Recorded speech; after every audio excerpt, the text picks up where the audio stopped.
Noticentro 1, CMI. Vertiginoso crecimiento de contagios en el país. 1.250 casos cada hora. 11.000 contagios más hoy en Bogotá.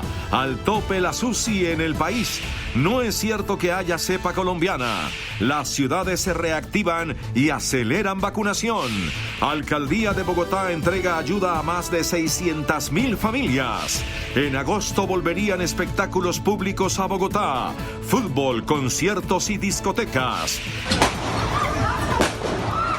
Choques en Cali. Incendian bus del Mío y camión de la policía. 18 capturas por vandalismo en Bogotá. 50 horas bloqueada vía al llano. Más de 1 millón de mujeres perderían empleo en el país si el paro continúa. Voto a voto se disputa la presidencia del Perú el domingo. México asiste a las elecciones regionales más sangrientas. 35 candidatos asesinados. Grandes avances médicos en Hospital Cardiovascular, anuncia su director en Pregunta Yamil. Con Claudia Palacios y Margarita Ortega. Buenas noches. Es alarmante la velocidad de contagio del coronavirus en Colombia. En las últimas 24 horas se reportaron 30.000 nuevos casos. En promedio, cada hora en Colombia se contagian 1.250 personas.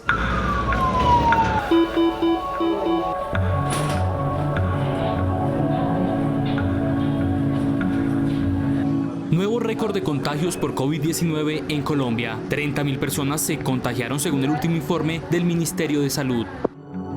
La alarmante cifra de contagios reportada el día de hoy refleja que en promedio se contagian por hora 1.250 personas, es decir, 20 contagios por minuto.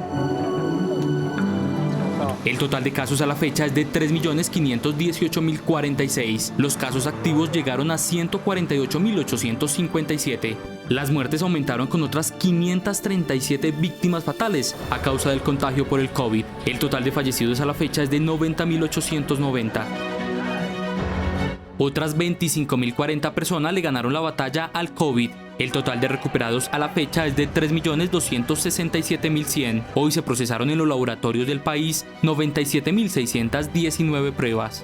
Según el Plan Nacional de Vacunación, a la fecha se han aplicado un total de 10.979.983 vacunas en Colombia. Solo en el último día se aplicaron 282.300 biológicos.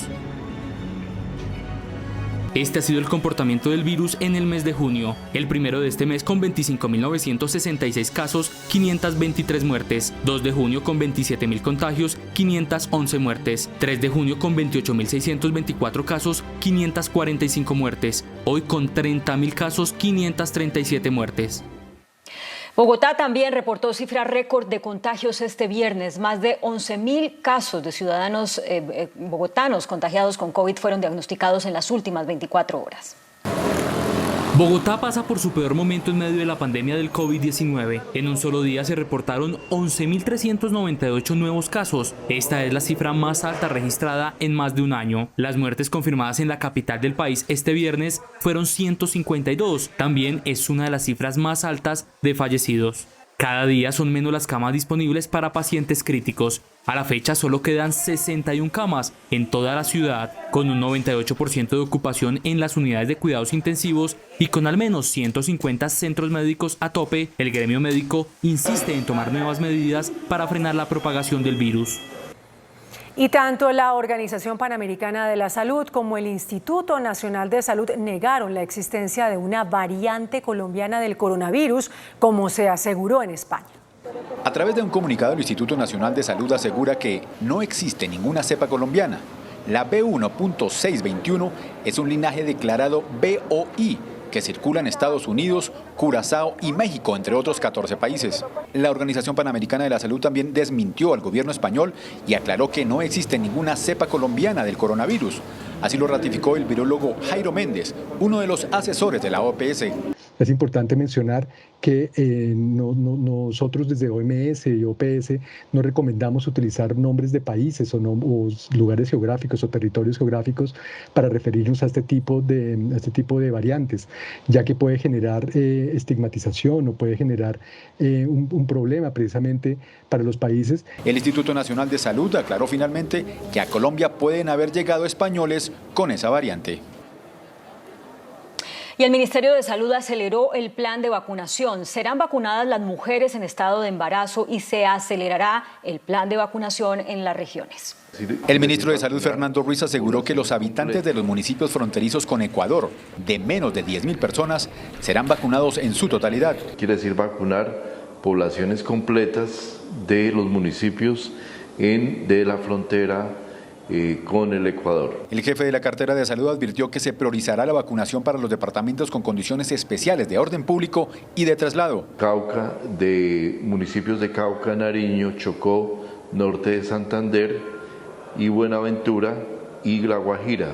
Las mujeres embarazadas también serán inmunizadas. El Comité Asesor de Vacunas aprobó la vacunación para mujeres embarazadas y hasta 2 meses después del parto. El ministro Fernando Ruiz dijo que no se puede bajar la guardia en materia de bioseguridad ante la apertura total de la economía. Por su parte, la ministra de Educación, María Victoria Angulo, aseguró que están dadas las condiciones sanitarias y de adecuación para que a partir del 16 de julio profesores y estudiantes regresen a clases presenciales. En respuesta a las insistencias de la Federación Colombiana de Educadores para exigir vacunación de todo el magisterio y adecuadas instalaciones para la bioseguridad, la ministra de Educación, María Victoria Angulo, aseguró que no hay razón para negarse al regreso a la educación presencial. Están dadas las condiciones, avanza a buena marcha el plan de vacunación, también están las adecuaciones y los protocolos de bioseguridad y por la salud de los niños y niñas es muy importante el retorno. Entonces yo creo que es una noticia que nos debe invitar a todos a hacerlo en equipo. Afirmó que la vacunación de los educadores avanza a buen ritmo. Adelantamos toda la etapa de vacunación masiva gracias al apoyo del señor presidente. Hoy deben cerrar cifras del avance, van a ser cerca de 200.000, entonces va avanzando a un gran ritmo el plan de vacunación, se va a lograr. Pero los padres de familia son soberanos para decidir si finalmente permiten que sus hijos regresen o no a clases. Si comparamos hoy con meses atrás, ya hoy los padres tienen mucha más información y con ella mucha más confianza en el retorno. Entonces esperamos que sea así. El mensaje de la ministra a los padres de familia y educadores es permitir que los niños y jóvenes regresen a las aulas porque lo necesitan para su formación y para su salud mental. Y el Contralor General Felipe Córdoba advirtió de nuevas irregularidades en la vacunación contra el COVID. El Contralor General de la Nación emitió alertas ante las irregularidades que se vienen presentando en el Plan Nacional de Vacunación. Hoy seguimos viendo muertos que les están en segunda etapa o para la segunda dosis les siguen poniendo la vacuna o siguen apareciendo vacunados. Estamos viendo personas de 120 años que están vacunados y estamos viendo niños, bebés de meses, como si estuvieran vacunados. El Contralor advirtió que si no se corrigen esta clase de irregularidades habrá sanciones. Que aumente la lupa, porque no quisiéramos efectivamente tener que sancionarlos. El pronunciamiento lo hizo en la ciudad de Villavicencio, donde asistió a la entrega de obras que se habían convertido en elefantes blancos. Aunque ya existe una orden del Tribunal Administrativo de Cundinamarca, el Gobierno Nacional insiste en no entregar los contratos por medio de los cuales compró las vacunas contra el COVID-19. Después de que el Alto Tribunal de Cundinamarca le ordenó a la Unidad de Gestión de Riesgos que en 3 días le entregara los contratos al Instituto Anticorrupción que dirige Camilo Enciso para ser publicados, la unidad radicó una petición de ampliación y aclaración en la que, entre otras cosas, le pide al tribunal declararse a sí mismo y a toda la rama judicial solidariamente responsable por las consecuencias de esta decisión. Se abre una puerta directa, inmensa, a la corrupción y al abuso de poder. Lo que el Ministerio de Salud argumenta es que no se pueden publicar los contratos porque se firmaron inicialmente unos acuerdos de confidencialidad con las farmacéuticas. Bueno, y entre tanto, en las principales ciudades del país, las autoridades mantienen las medidas para la reactivación económica a pesar de los altos índices de contagio de COVID. El alcalde de Medellín, Daniel Quintero, explicó por qué seguirá avanzando con el plan de reactivación económica para el próximo 8 de junio, pese a que la ciudad aún tiene una alta ocupación UCI con el 97%. El sistema de camas de cuidados intensivos de la ciudad nunca va a bajar de los números altos del 90%. ¿Por qué? Por dos razones. Porque nosotros atendemos a toda Antioquia y si podemos ayudar al resto de las regiones del país lo vamos a hacer. Según el mandatario, además, en la ciudad han bajado los contagios y continúa también avanzando el plan de vacunación. Nosotros llegamos casi a 3.500 casos diarios. Hoy estamos entre 700 y 1.200. A Medellín llegaron 40.000 vacunas para las primeras y segundas dosis. La meta de la alcaldía es vacunar 1 millón de personas en los próximos 40 días. En Cali se están presentando entre 20 y 24 muertes diarias por problemas asociados al COVID-19 y de 876 camas UCI hay 20 libres y en el Valle de 1.153 solo quedan 29 disponibles. Lo que está pasando hoy es la consecuencia de lo que ocurrió hace 14 días. Entonces las grandes aglomeraciones se dieron hace 14 días y vamos a seguir probablemente esta semana, pero eso ya pasó. Las personas que se van a complicar ya están enfermas, ya tienen el virus. En el departamento hay 785 pacientes en unidad de cuidado intensivo por coronavirus y más de 130 personas han estado en cola a la espera de ser ubicados en una cama disponible. El alcalde de Bucaramanga asegura que es necesario escuchar al sector salud, pero también hay que tener en cuenta las necesidades de los empresarios y ciudadanía en general. Hemos flexibilizado las medidas. Uno de los beneficiados va a ser el sector gastronómico, probablemente también los eventos públicos, y ahí en ese tipo de actividades económicas los jóvenes tienen un gran protagonismo. A pesar de la alta ocupación de camas UCI, que en este momento llega al 99,45%, los bumangueses ya pueden asistir a restaurantes y bares sin ningún tipo de restricción. La alcaldesa de Bogotá, Claudia López, se llamó a la corresponsabilidad en el cuidado a partir de la próxima semana, cuando se inicia la reapertura económica. Dijo que si los bogotanos no se cuidan, las muertes por COVID van a llegar a 200 en los próximos días. La mandataria pidió al gobierno cumplir con la entrega de vacunas para que en máximo 50 días la ciudad vuelva a tener conciertos, fútbol y discotecas abiertas. La alcaldesa Claudia López es clara a la hora de dar sus razones para la reactivación de la ciudad a partir del lunes. ¿Por qué no hace un año? Porque hace un año no teníamos vacuna. La diferencia entre hace un año o hace 6 meses y ahorita no es el estallido social, yo lo quiero decir con toda claridad. Podríamos estar en un gran estallido social. Si no tuviéramos vacuna, no tendríamos cómo defendernos. Y es justamente la vacunación la que tiene las llaves para que vuelvan los conciertos, las discotecas y el fútbol. Hoy tenemos vacunación e insisto, eso es lo que nos va a sacar adelante y para agosto es perfectamente posible. En 50 días, Bogotá puede haber superado la ola de contagio que tuvimos entre mayo y junio y Bogotá puede estar vacunada para agosto. La alcaldesa asegura que así Bogotá entrara en cuarentena durante un mes, no bajarán ni los contagios ni la ocupación de camas UCI. En este momento de la pandemia, el indicador crítico, el que debería verificar 3 veces al día todos los ciudadanos en su celular, es la vacunación. Ese es el indicador crítico. Ya el problema no es si las UCIs están o no al 90 o al 95. Por el contagio que ya se produjo en los últimos 30 días, va a seguir por encima del 90 todo el mes de junio. La alcaldesa también reveló que ante la alta comisionada de Derechos Humanos de la ONU fueron entregadas las pruebas de la detención ilegal de varios jóvenes en los portales de Transmilenio de las Américas y Suba. Ofrecer perdón y garantías de no impunidad a quienes han sido víctimas de alguna violación de derechos humanos. Bien sea jóvenes que han sido abusados o porque los retuvieron ilegalmente o porque los agredieron físicamente. Nuevamente la alcaldesa expresó su rechazo a la anunciada toma de Bogotá por parte del Comité de Paro el próximo 9 de junio. La próxima semana Bogotá presentará su plan de rescate social. Es la inversión de 58.000 millones de pesos para asegurar la renta básica a los hogares más pobres de la ciudad. El plan de rescate social busca, entre otras cosas, alcanzar a más de 900.000 familias que hoy se encuentran en la miseria en la ciudad a través de una renta básica. Estamos incorporando en primer lugar lo que llamamos la progresividad, es decir, los hogares que son pobres deben recibir relativamente más que los hogares que son menos pobres o que son vulnerables. El distrito anunció cambios en la estrategia para el ingreso mínimo, dando más al que más lo necesita. Se harán transferencias monetarias con criterios diferenciados. Los hogares vulnerables que se encuentran en pobreza extrema recibirán hasta 625.000 pesos mensuales y desde 37.000 pesos aquellos hogares que tienen mayores ingresos y apoyo institucional del distrito o la nación. El desbordamiento del río Magdalena generó una grave emergencia en poblaciones de los departamentos de Bolívar y Magdalena. Este es el panorama que viven cientos de familias y comerciantes por la ola invernal en 3 poblaciones del Magdalena y sur de Bolívar. Tenemos los cultivos, se nos han perdido, sembramos hectáreas de arroz.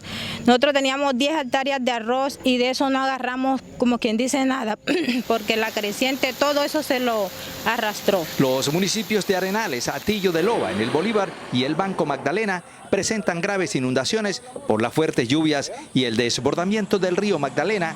En el Banco hay 4 barrios inundados. Todas estas calles, de ahí de mi calle, la 9, tengo una cuadra que parece la Ciénaga Zapatosa. Cada vez que llueve eso se hunde. Pero es peor.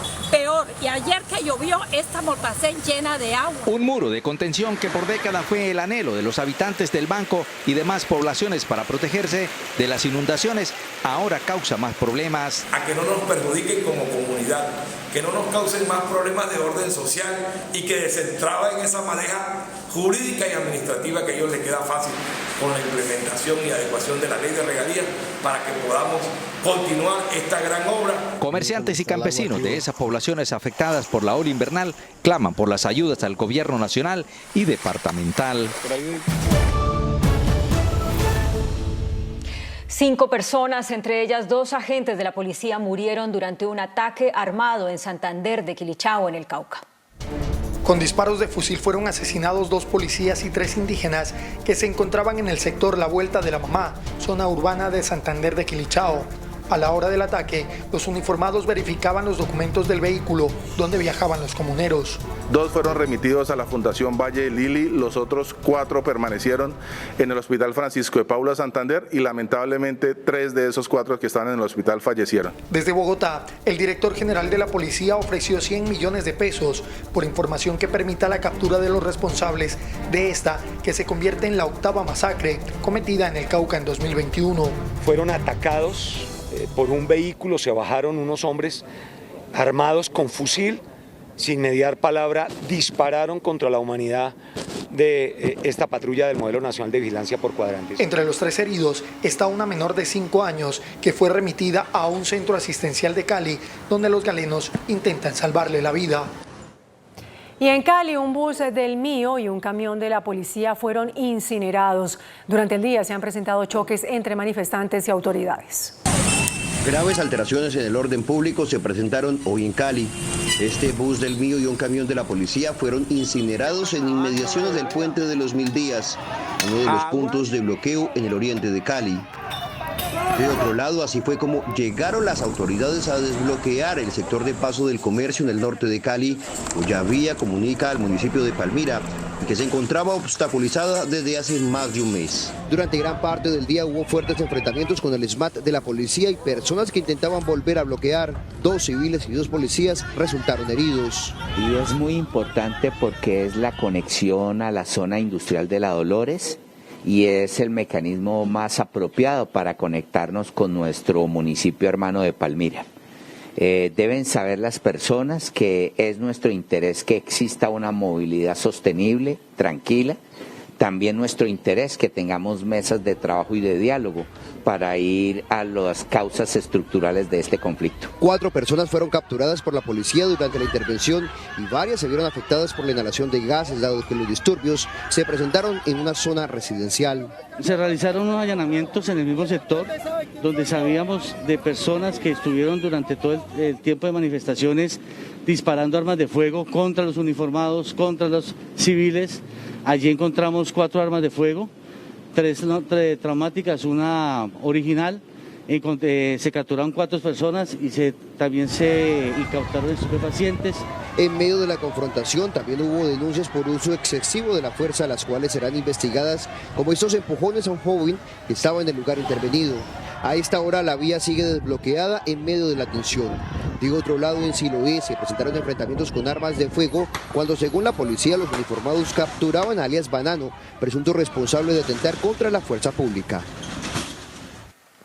Y el ministro de Defensa, Diego Molano, denunció la desaparición y presunto homicidio de un patrullero de la policía que fue retenido en uno de los puntos de bloqueo de Cali.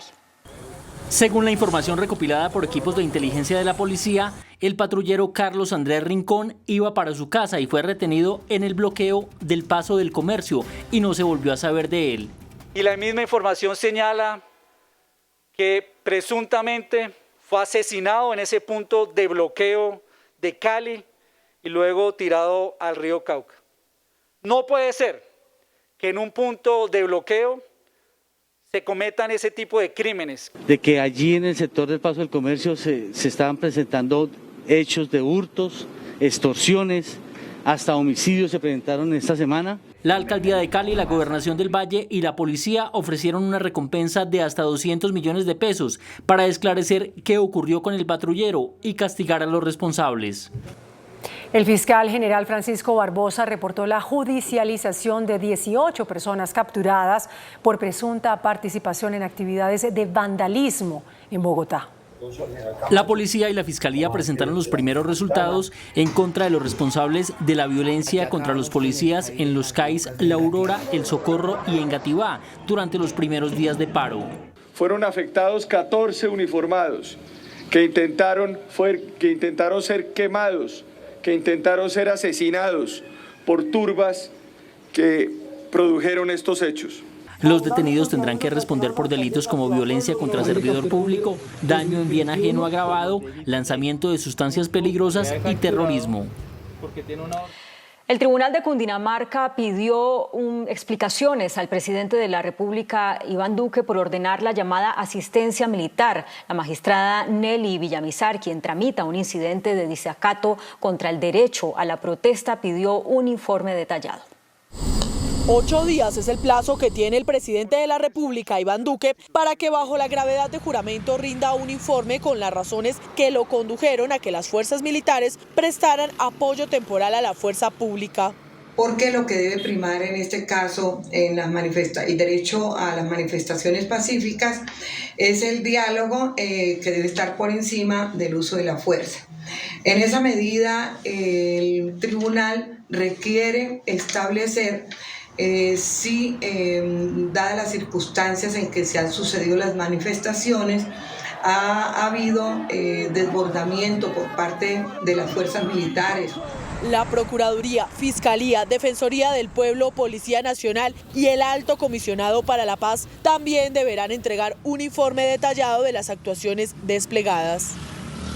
El general Jorge Luis Vargas, director de la Policía Nacional, defendió el uso del Venom, el arma usada por el ESMAD, cuyo uso fue suspendido por un juez de Popayán. El director de la policía anticipó algunos de los argumentos de la impugnación que presentará frente a la acción de tutela que impide el uso del lanzador múltiple conocido como Venom. Los manuales son claros, los vamos a remitir precisamente al juzgado para que en derecho se obre. El ESMAD tiene certificación clara para eso. Las personas que utilizan esa herramienta menos letal es el Escuadrón Móvil Antidisturbios y están certificados. No lo utilizan el resto de policías. Cómo la fuerza pública dispara de manera horizontal y en ángulos rectos contra la humanidad de las personas. Esto nos da a nosotros la obligación como juristas de acudir a instancias legales para que genere un control un juez de tutela. El Venom es usado por Estados Unidos, Israel y Filipinas, entre otros países. Puede lanzar simultáneamente 30 cartuchos de gas lacrimógeno o detonaciones aturdidoras. La ONG Human Rights Watch presentará este 9 de junio su primer informe sobre abuso policial, bloqueos y hechos de violencia durante el paro nacional en Colombia. Dice que ha recibido 67 denuncias de homicidios ocurridos en el marco del paro nacional. El próximo miércoles será revelado el informe llamado Colombia Brutalidad Policial contra Manifestantes, elaborado por Human Rights Watch y que recopila más de 150 entrevistas, análisis de forenses internacionales e información proporcionada por las autoridades del Estado colombiano. Así lo dio a conocer la ONG, que tiene presencia en más de 90 países y que presenta su primer documento directamente dirigido a los abusos policiales, bloqueos y hechos de violencia registrados durante las movilizaciones sociales en el marco del paro nacional. El informe también urge al gobierno de Iván Duque para que se realice una reforma profunda de la Policía Nacional, aborda los hechos de violencia presentados por particulares y lanza una serie de recomendaciones para minimizar los casos de violencia y bloqueos en el país. Los bloqueos son una forma inaceptable de chantaje, afirmó el presidente Iván Duque al participar hoy en un diálogo con las organizaciones de acción comunal. Con los principales dirigentes de la Federación de Acción Comunal se reunió hoy el presidente Iván Duque y le señaló que Colombia está fortaleciendo su democracia, buscando la reactivación económica, la vacunación masiva y cerrar las brechas sociales. Pero nada de esto se logra, según dijo, con los bloqueos. Nosotros estamos siempre dispuestos a dialogar, a conversar, a concertar, a construir, pero nunca con una vía de hecho en la mitad, porque eso deja de ser la construcción de acuerdos para convertirse en un chantaje o una extorsión a todos los derechos de los colombianos. El presidente Duque recalcó que el gobierno valora la protesta pacífica, pero la diferencia de los actos de vandalismo o destrucción que afectan los derechos de los demás colombianos. Respecto a esto, el secretario de la Central Unitaria de Trabajadores, Diógenes Orjuela, dijo que el chantaje es de parte del gobierno por no haber querido firmar el preacuerdo para sentarse a negociar el pliego de emergencia. Esta noche la reunión entre las partes terminó sin avances. Fue el secretario de la Central Unitaria de Trabajadores CUT, Diógenes Orjuela, quien le respondió al presidente Iván Duque al asegurar que es el gobierno el que chantajea por no haber querido firmar el preacuerdo pactado hace más de 15 días. Yo creo que el chantaje lo está haciendo es el gobierno nacional en cabeza del presidente Duque para no negociar. Es evidente ya con el hecho de que un documento de 31 puntos que estaba acordado, ayer ya dijo que solo está de acuerdo en 16, es una muestra clara de un gobierno que no está mostrando la menor intención de negociar. Para el Comité del Paro, quien ejerce violencia es el gobierno que sigue dilatando el inicio formal de la negociación del pliego de emergencia. Y bloqueada permanece a esta hora la vía al llano por parte de un grupo de manifestantes que han improvisado cambuches sobre la vía. Sigue siendo crítica la situación en la vía al llano por un bloqueo que se presenta en el kilómetro 85. Manifestantes siguen instalando cambuches improvisados para dormir en el lugar con el fin de no desbloquear la importante vía nacional. Los camioneros que transportan alimentos se siguen quejando por la no intervención de la fuerza pública, pues aseguran que cada día son peores los trancones y las largas filas de vehículos por la vía antigua. Se le alarga a uno más el tiempo porque le toca a uno dar la vuelta aquí por Pipiral y salir por la vía antigua de Villavicencio y la carretera pues está siempre deteriorada. Las consecuencias de este bloqueo se empiezan a notar en Bogotá, pues ante la demora en la llegada de comida y por los altos costos de movilidad, los precios de los alimentos empiezan a subir en las centrales de abasto. El flete terrestre básicamente estaba entre 5 o 6 millones de pesos, según la transportadora, pero hoy pasaron a estar de entre 13 y 15 millones de pesos. Básicamente como 20 toneladas por vehículo, que son más o menos 1029 cajas que viene por contenedor en manzana. Y básicamente 2.200 cajas, que es cuando es fruta chica, que es kiwi o ciruela. Básicamente son como 20 toneladas. Está subiendo la trucha, el bagre rayado, bagre dorado, la mojarra. El ejército y la policía acompañan a los viajeros en ciertos puntos de congestiones vehiculares, pero en el bloqueo como tal no se acerca ni un solo policía. Las mujeres perderían 1.300.000 empleos si continúan los bloqueos y los actos vandálicos. Así lo aseguró y explicó la alta consejera presidencial para la equidad de la mujer, Heidi Gallo. Las cifras de la consejera presidencial fueron entregadas en una sesión de la Comisión Legal de la Mujer del Congreso de la República. 1,3 millones de empleos perderían las mujeres si sigue el paro como está, y 620.000 de ellos en Bogotá.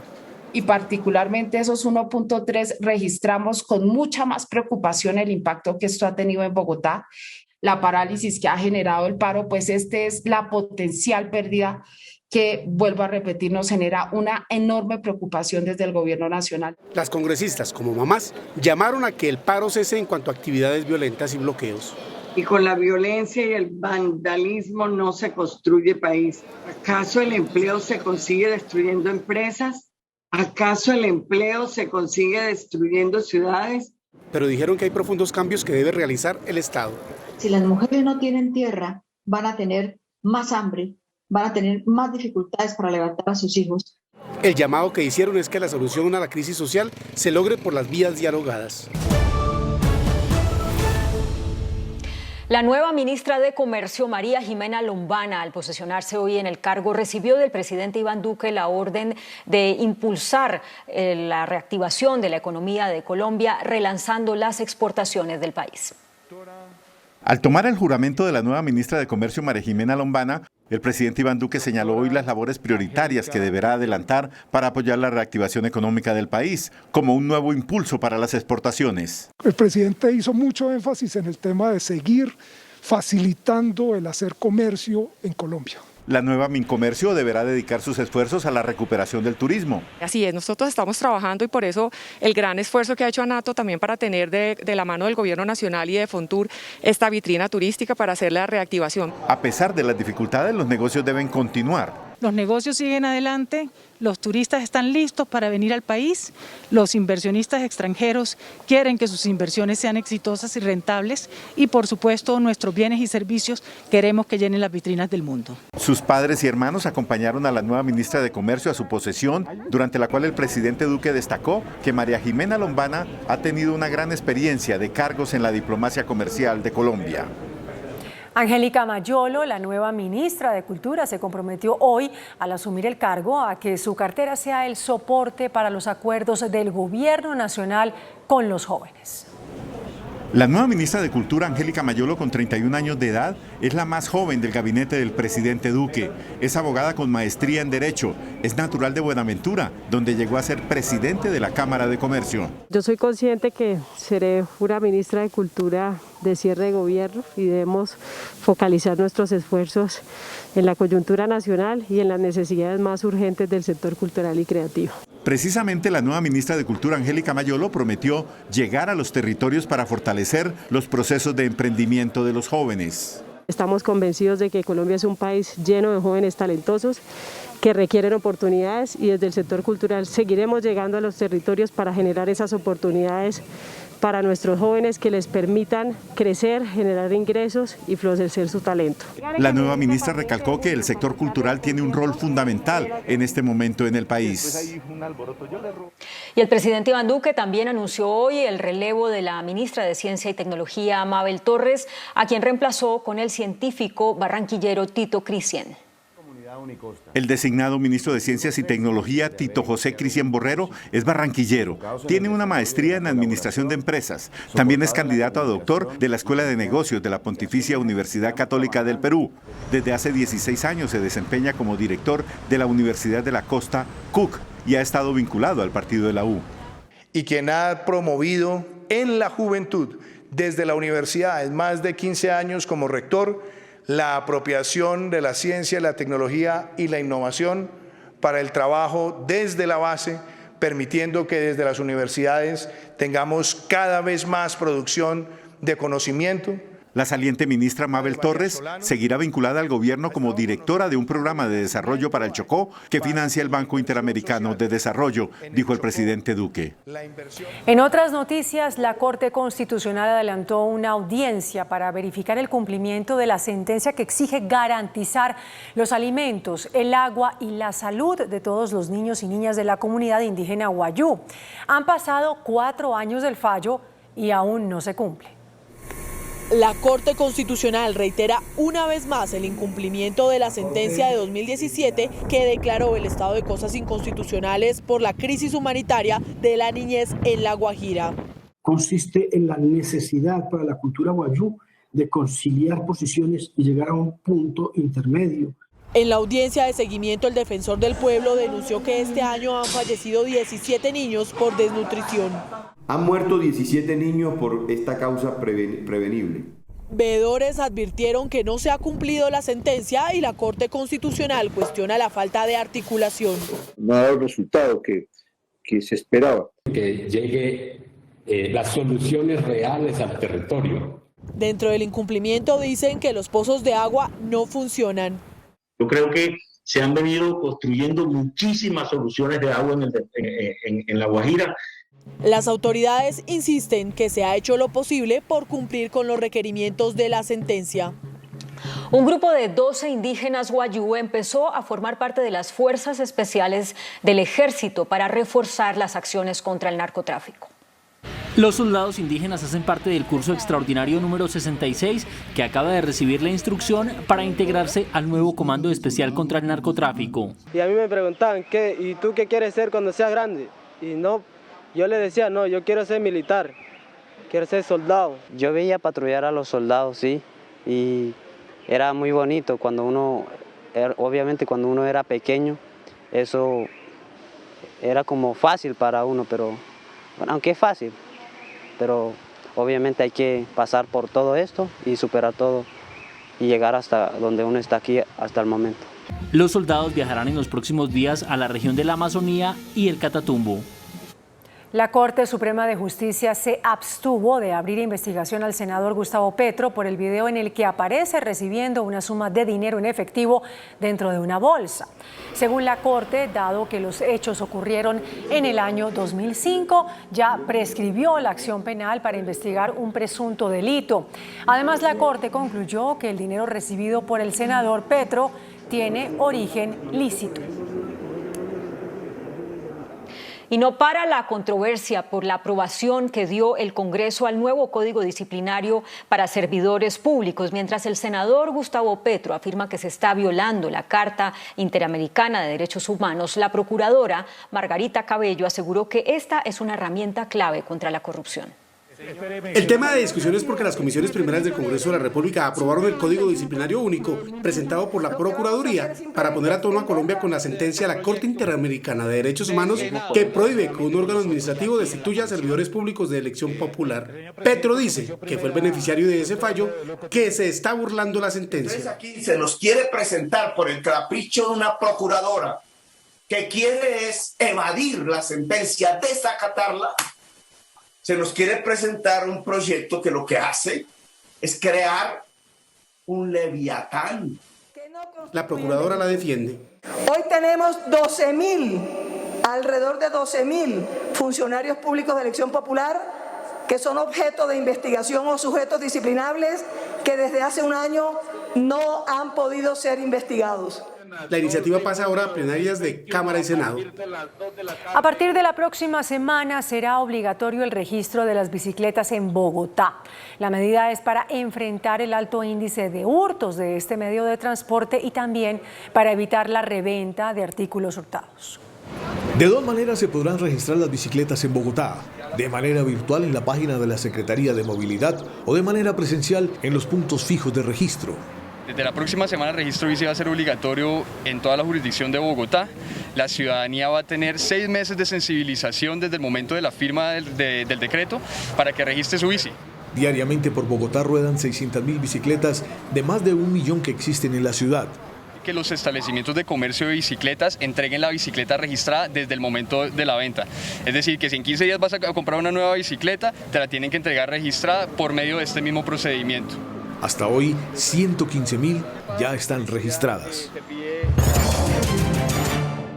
La Superintendencia de Transporte intervino a la aerolínea Interjet por irregularidades administrativas e incumplimientos económicos a sus usuarios afectados por deficiencias en la prestación del servicio.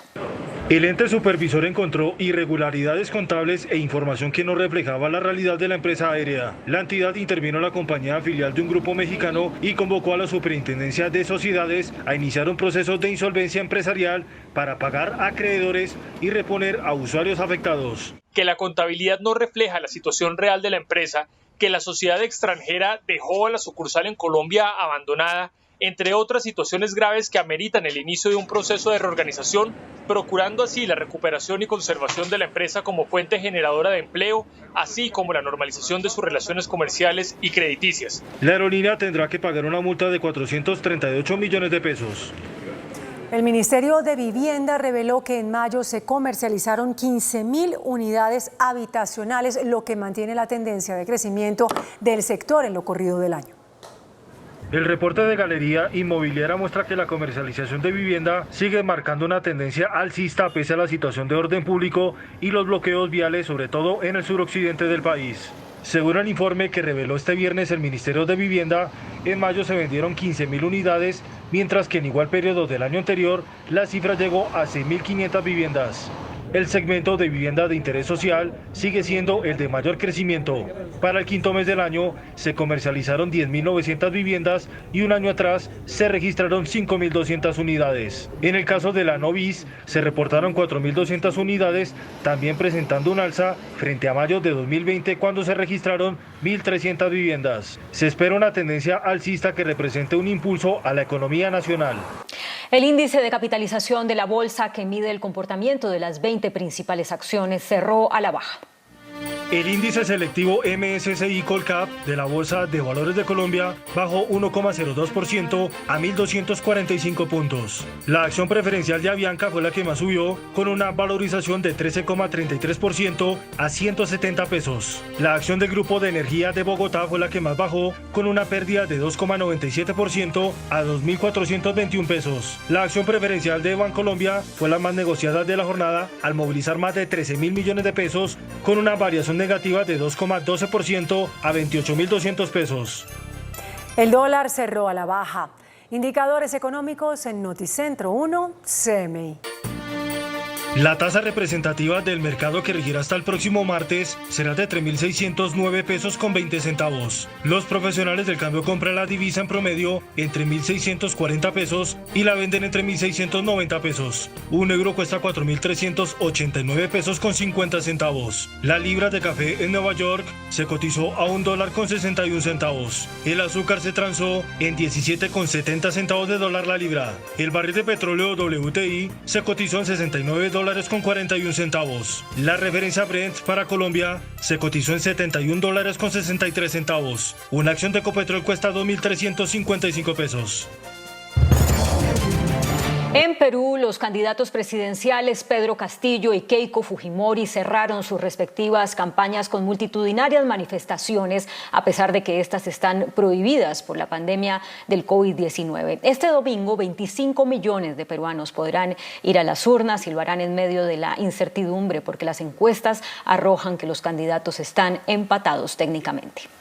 Entre la promesa de cambio de sistema o de salvar al país del comunismo, el izquierdista Pedro Castillo y la derechista Keiko Fujimori cerraron sus campañas con mira a la segunda vuelta de las elecciones presidenciales que se disputarán este domingo en Perú. La lucha recién comienza el 7 de junio. Y enfrentar sobre todo a los riesgos de lo que significa el comunismo en el año del bicentenario. Y aunque ambos prometieron vencer la pandemia del COVID-19, cerraron la carrera presidencial con multitudinarios mitines, desconociendo que están prohibidas las concentraciones por la emergencia sanitaria en esta nación suramericana, donde ninguna autoridad intervino para disipar estas aglomeraciones. Y a solo 2 días de la segunda vuelta, no hay un claro ganador, mientras aumenta la incertidumbre ante los comicios más polarizados en décadas. El promedio de las últimas 4 encuestas reflejó que el candidato izquierdista Pedro Castillo tiene el 50,4% de intención de voto, apenas 0,7 puntos sobre la derechista Keiko Fujimori, que tiene el 49,7% de los apoyos, gracias a que recortó una fuerte distancia al presentarse como la alternativa al caos frente a los miedos que levanta Castillo, y hoy ambos candidatos se encuentran en un virtual empate técnico. Entre tanto, México celebrará este fin de semana también las elecciones más grandes de su historia y las más violentas. Se han registrado cientos de amenazas de muerte, secuestros de candidatos, tiroteos y el asesinato de 35 de ellos.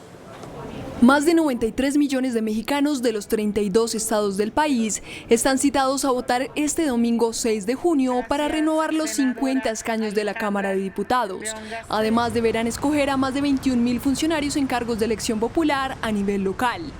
Estos comicios inéditos son los más grandes en la historia de la nación, pues es la primera vez que la elección de más de 20.000 cargos a nivel federal y local coinciden en un mismo día.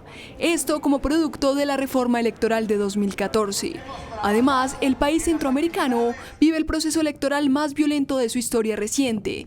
Han sido asesinados desde septiembre al menos 35 candidatos y se han contabilizado más de 782 agresiones y al menos una decena de aspirantes se ha retirado de la contienda por amenazas contra su vida o la de sus familiares.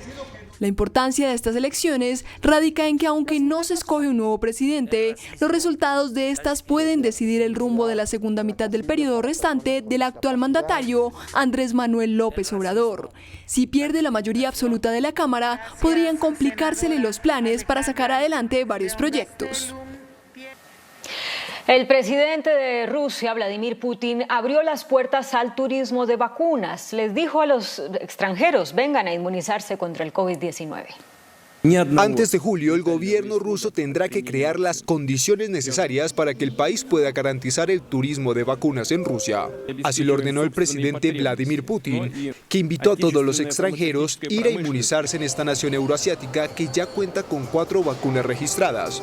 Sin embargo, el anuncio llega en medio de un estancamiento de la campaña de vacunación cuando de 144 millones de habitantes, solo unos 20 millones de personas se han puesto al menos una dosis del fármaco.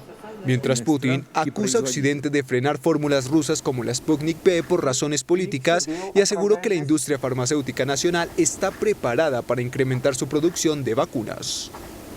Facebook decidió suspender por 2 años las cuentas del expresidente Donald Trump tras concluir que el republicano alentó a la violencia antes del asalto al Capitolio ocurrido el pasado 6 de enero. La decisión de la red social volverá a ser revisada hasta inicios de 2023, un año que será vital para las intenciones políticas futuras de Trump. Casi un mes después de que el Consejo de Supervisión Independiente de Facebook fallara a favor de mantener suspendida la cuenta de Donald Trump, una reevaluación de la plataforma optó por mantener el veto contra el exmandatario. Aunque en esta ocasión, la red social determinó que todas las cuentas del republicano estarán suspendidas por un término de 2 años, asegurando que dada la gravedad de las circunstancias que llevaron al veto, amerita la mayor penalidad posible. Esto en referencia a la responsabilidad de Trump por alentar el asalto al Capitolio, mientras el exmandatario calificó el castigo como un insulto a sus 74,2 millones de votantes, advirtiendo que se trata de una censura. La Iglesia Católica pasa por una turbulencia debido a la renuncia del cardenal alemán Reinhard Marx, que es confidente del Papa. Argumentó que se va porque no está de acuerdo con la forma como el Vaticano está manejando los casos de abusos sexuales por parte del clero. El líder de la Iglesia Católica en Alemania, el cardenal Reinhard Marx, escribió al Papa Francisco para solicitarle que acepte su renuncia al cargo de arzobispo de Múnich y Freising, citando su responsabilidad compartida por la catástrofe de abusos sexuales por parte de funcionarios de la Iglesia Católica. Marx aseguró en la carta dirigida al Sumo Pontífice que otra de las razones por las que quiere renunciar es que a su juicio la Iglesia había llegado a un punto muerto y que las investigaciones sobre abusos sexuales han mostrado mucho fracaso personal y errores administrativos. Según el arzobispo, su renuncia tiene como fin allanar un camino para que se produzca un cambio y un nuevo comienzo en la institución. Marx debe continuar ejerciendo su ministerio episcopal hasta que se tome una decisión.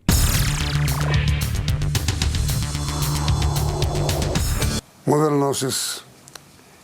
La Fundación Cardioinfantil ha anunciado que va a cambiar su imagen. Nuestro invitado de esta noche es el doctor Juan Gabriel Sendales. Él es el nuevo, desde hace varios meses, director de la Fundación. Es nuestro invitado para preguntarle qué es lo que va a cambiar al margen, por supuesto, de su imagen, doctor Sendales. En el fondo, ¿qué es lo que va a cambiar en la Fundación? Javed, muy buenas noches y gracias por la invitación. Lo que hemos hecho es renovar nuestra imagen.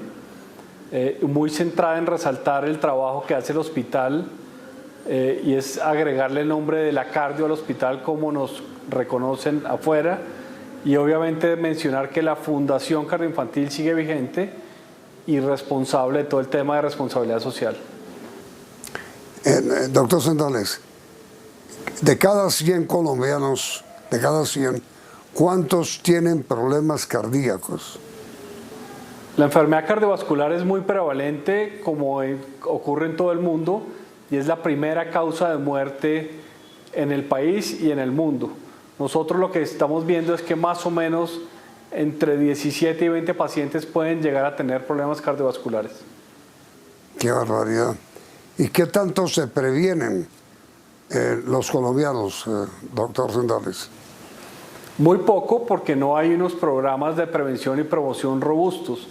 Yo creo que esa es una de las cosas que nos hacen falta, poder intervenir tempranamente, y básicamente son intervenciones que tienen que ver con hábitos saludables, nutrición, ejercicio y obviamente una consulta oportuna a los grupos médicos. Pero esta falencia, doctor Sendales, es responsabilidad, digamos, de la gente que no hace revisión periódica de su situación cardiovascular. Yo creo que todos somos responsables, los pacientes y las familias obviamente, por estimular de manera temprana los hábitos saludables, pero también los médicos tenemos que ser promotores de buenos hábitos y obviamente preguntarle a nuestros pacientes en las consultas si hacen ejercicio, si comen bien, si se han chequeado el colesterol, cómo están sus medidas, digamos, generales antropométricas, etc. Entonces, obviamente los aseguradores también tienen un rol importante en todo este proceso para incentivar las consultas y las consultas oportunas de estos pacientes. Es decir, doctor Sendales, lo absolutamente ideal es que por lo menos cada año el colombiano se someta a una revisión cardiovascular, cada año, por lo menos. Así debería ser, y ojalá también desde épocas tempranas, los niños, los adolescentes y obviamente, por ejemplo, las mujeres embarazadas, también se ha determinado que tienen unos riesgos importantes y por eso de manera oportuna se tiene que controlar. Doctor Sendales, ¿qué síntomas deben inquietar a una persona para que se decida a ir al médico cardiovascular? Hay unos cambios iniciales muy generales, como son cambios en la fisionomía, por ejemplo, aumento en el tamaño del cuello, aumento del perímetro abdominal, ya exámenes bioquímicos, por ejemplo, de colesterol, triglicéridos, el ácido úrico tiene hoy un componente de riesgo cardiovascular importante. Entonces, todos estos son cambios que le permiten a uno identificar tempranamente a un paciente, hombre o mujer. Sí, pero doctor Sendales, pero el infarto no avisa, no hay digamos, un aviso previo al infarto para que la persona pues vaya a un hospital o a una clínica. No hay, pero sí hay escalas para determinar el riesgo cardiovascular, que es el riesgo que tiene una persona para desarrollar o hipertensión arterial o alguna oclusión de algunas arterias coronarias. Entonces, sí hay formas, de acuerdo a las medidas antropométricas y a los exámenes, determinar el riesgo cardiovascular, y si es muy alto el riesgo cardiovascular, pues debe consultar oportunamente al médico para intervenir. ¿Cuántos médicos y enfermeras, doctor Sendales, trabajan hoy en la cardio? Tenemos alrededor de 560 profesionales de la salud, médicos, y alrededor de 1.100 enfermeras, tanto profesionales como auxiliares, que nos apoyan en todo este trabajo. ¿Y cuántos trasplantes de corazón, trasplantes hepáticos, trasplantes de pulmón, cuántos trasplantes en general hacen ustedes al año, doctor Sendales? Tenemos unas cifras importantes y de hecho ahora en pandemia hemos hecho trasplante de corazón, de pulmón y de hígado. Estamos alrededor de unos 86 trasplantes de hígado que hicimos el año pasado, y este año ya llevamos 3 de corazón. ¿Qué diferencia hay, doctor Sendales, entre el bypass y el stent? El bypass es una cirugía que sobrepasa una oclusión arterial. El stent es agregar un dispositivo médico dentro de la arteria, que es como un resorte, digamos, que tan pronto entra la arteria se abre y obviamente pues permite que haya un flujo mucho más rápido y mucho más eficiente. ¿De qué manera ha avanzado la cardio en la aplicación de estos stent? Porque uno ve personas, amigas, que se someten a un stent el martes y el miércoles ya están en la casa. Sí, hoy en día digamos que los stents es parte, digamos, de todo este avance, digamos, tecnológico.